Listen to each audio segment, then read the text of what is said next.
Hello again, everyone. Edwin Learnard back once again.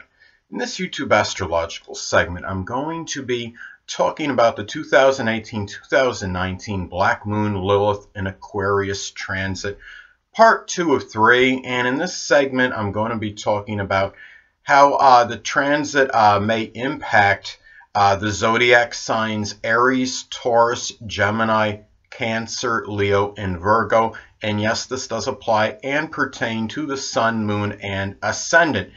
Anyway, people, first thing up is, well, as far as Aries goes, well, the 11th house is what will be emphasized and highlighted. So this could be a time where this could be about, for Aries, a formidable Aquarius adversary. It may be a friend, might be a friend or an acquaintance or somebody that may be in a group, club, or organization they belong to may emerge and surface. This could also be the way this could manifest too for Aries. This could be about what could put Aries in a, Black Moon Lilith could be about what could put one in a strong state of fear or trepidation.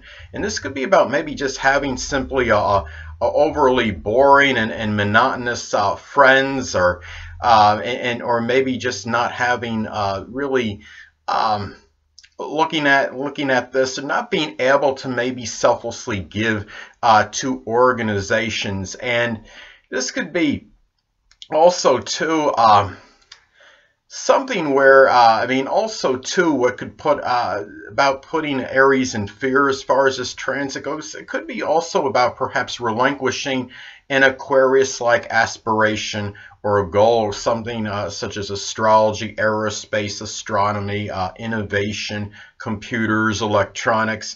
And also, this could be about the revelation or unveiling of a friend or an acquaintance, even a stepchild, might be acting in a bizarre or unusual idiosyncratic manner. And also, too, Black Moon Lilith can be about something that gets let out of the bag, so to speak, that way it comes out that we didn't want to come out, but it somehow does.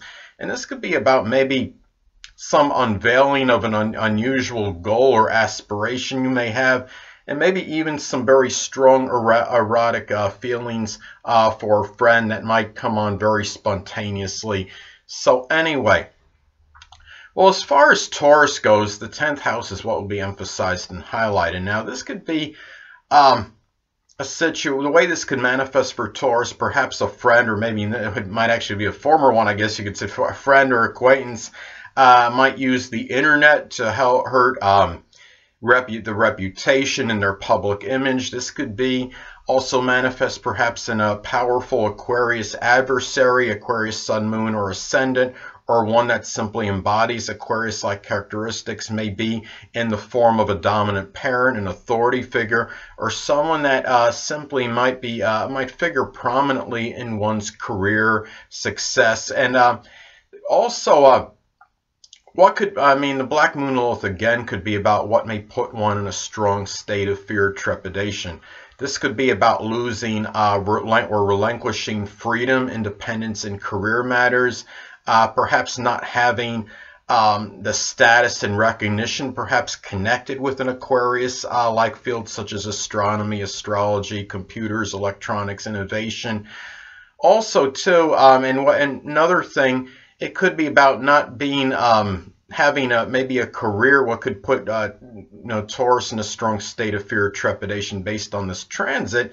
Could be about having perhaps maybe a career that might be overly mundane, conventional, regimented, and maybe being seen as far as the public image goes as overly ordinary or conventional. This could also be about the revelation or unveiling of an authority figure or dominant parent that might be exhibiting rather bizarre, unusual, idiosyncratic, unpredictable qualities. So anyway, the next thing up, well, as far as Gemini goes, the 9th house is what will be emphasized and highlighted. So for Gemini, this could be the way this could manifest for Gemini. Well, what could put the first thing what I look at is that this could be really as far as this goes, maybe as far as what could put Gemini in a strong state of fear and trepidation, because that's what the Black Moon Lilith can be about. Could be about losing the freedom and independence to travel abroad. It could be maybe having maybe a philosophy that might just be rather ordinary or conventional. This could also be a time for Gemini where somebody maybe in some religious congregation, they belong to a foreigner. It could be an in-law, a grandchild might be exhibiting unusual, bizarre, unorthodox, idiosyncratic behavior. Another way this could manifest perhaps is could be a revelation or unveiling about something really for Gemini, maybe an unveiling about maybe something that maybe an unusual philosophy that they didn't want maybe somebody to know about. I mean, they could manifest perhaps in that manner. It could be, you know, something very non-conforming. It could, I mean, it'd be a little extreme to say, you know, an iconoclastic kind of outlook or anything like that, but it could be something where there's some outlook or some philosophy might be very non-conforming, and maybe it gets let out of the bag, so to speak, and Gemini doesn't necessarily want it to come out. And it could be a time too, I mean, looking at this, what could put Gemini, I mean, to talk about the fear and trepidation thing again, about the Black Moon Lilith transit, it could be about being committed to an overly orthodox philosophy or losing freedom in matters connected with publishing can be some examples. So anyway, the next thing up, as far as the zodiac sign Cancer goes, the 8th house is what will be emphasized and highlighted.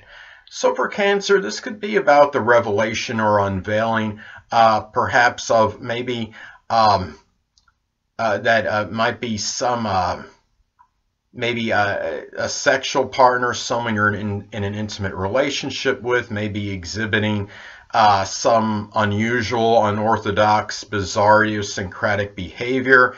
This could be about maybe the revelation of a formidable Aquarius adversary, Aquarius Sun, Moon, Ascendant, or simply one that embodies Aquarius-like characteristics that may be in the form of a sex partner, someone you're in an intimate relationship with, or somebody that may simply be in an 8th house profession such as psychology, something with the occult, supernatural, astrology, and investigation, or taxes, insurance. So anyway, also, too, I mean, this could be a time where you might be more susceptible to being victimized, perhaps succumbing to maybe some kind of insurance or credit card fraud at this time, because Aquarius, Black Moon Lilith and Aquarius energy can be about charlatans and frauds. And also, too, this might be a time where maybe somebody might be trying to cause, you know, chaos and dissension really among you and others, and maybe in a way creates that crisis in life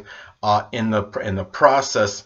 And it could also, another way this could manifest is that perhaps, I mean, what could actually, I mean, the Black Moon Lilith again could be about what may put one in a strong state of fear or trepidation. And this could be simply about maybe not receiving that moral or emotional support from a friend, or maybe having that overly regimented or predictable sexual life.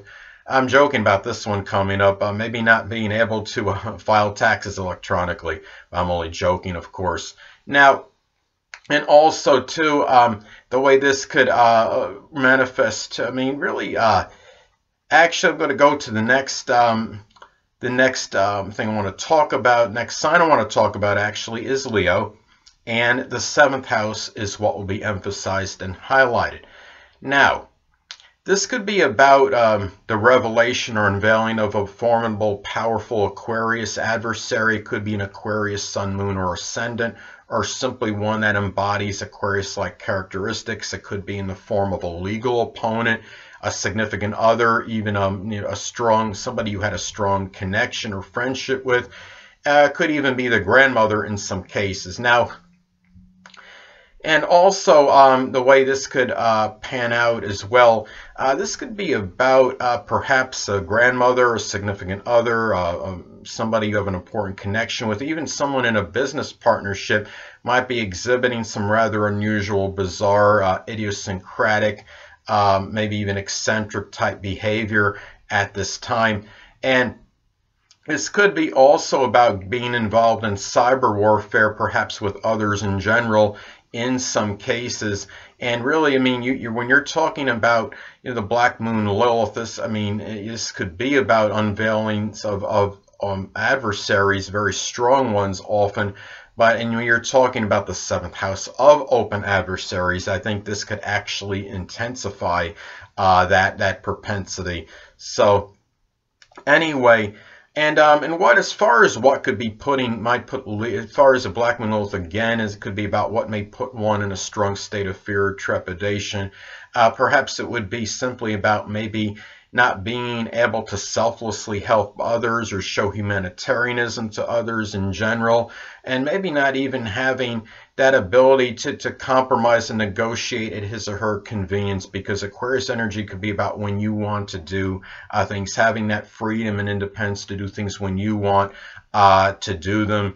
So, or maybe just simply having a relationship that's overly orthodox, conventional, or overly monotonous. So anyway, last but not least, as far as Virgo goes, well, the 6th house is what will be emphasized and highlighted. So for Virgo at this time, the way this could manifest, this could be about perhaps it could be about some surfacing of a formidable Aquarius adversary, maybe an Aquarius sun, moon, or ascendant, or simply one that embodies Aquarius-like characteristics. It could be in the form of an aunt, an uncle, a fellow employee, somebody prominent in one's daily routine or health life. And it could be about, and they might be, and these people, one or more of these people may be exhibiting rather unorthodox, unusual, bizarre, unconventional, even rebellious or idiosyncratic behavior. And maybe even pets might be acting more strangely or bizarrely at this time. Now, as far as what may, again, the Black Moon Lilith can be about what may put one in a strong state of fright or trepidation. This could be simply be about perhaps relinquishing freedom, independence in one's daily routine, maybe the inability to express ingenuity at work, or even losing the internet in the daily routine. So anyway, and it could also be about the revelation or unveiling of some unusual or enigmatic health matter, maybe that comes out of the bag, so to speak, that you didn't want unveiled, but it does happen to come out anyway. And another way that this may manifest, it could be about maybe somebody might be somebody at the workplace that's causing some chaos or dissension among fellow employees. And also Black Moon Lilith and Aquarius could be about actual shocking experiences, figuratively and sometimes literally as well. There might be a greater propensity for shocks at the workplace, literally and figuratively, and maybe even shock sensations in the body, nerve damage, such as when you get those sensations. I believe that's often, at least often, if not always, attributed to some kind of nerve damage, because I have that. I have Uranus almost exactly conjunct my 6th house cusp, so I have this, on and off. So anyway. And of course, that nerve damage or shocks to the body, if this does happen, it could, of course, impact one's daily routine and work life. And of course, that is connected with the 6th house. Anyway, people, that'll conclude this YouTube astrological segment for my take on the Black Moon Lilith in Aquarius 2018-2019 part 2. And stay tuned next time, where I'll be talking about the 2018-2019 Black Moon Lilith in Aquarius transit, part 3 of 3. 2 things I want to get with you on before I head out. Firstly, the stars may impel but do not compel. And secondly, never isolate any single astrological element, aspect, planetary placement, position, configuration, influence, or what have you, and make an analysis of a person, astrologically speaking, based on this alone, because astrologically speaking, the person is the sum of all their components in their natal chart, and not just one. Until next time, people, stay well.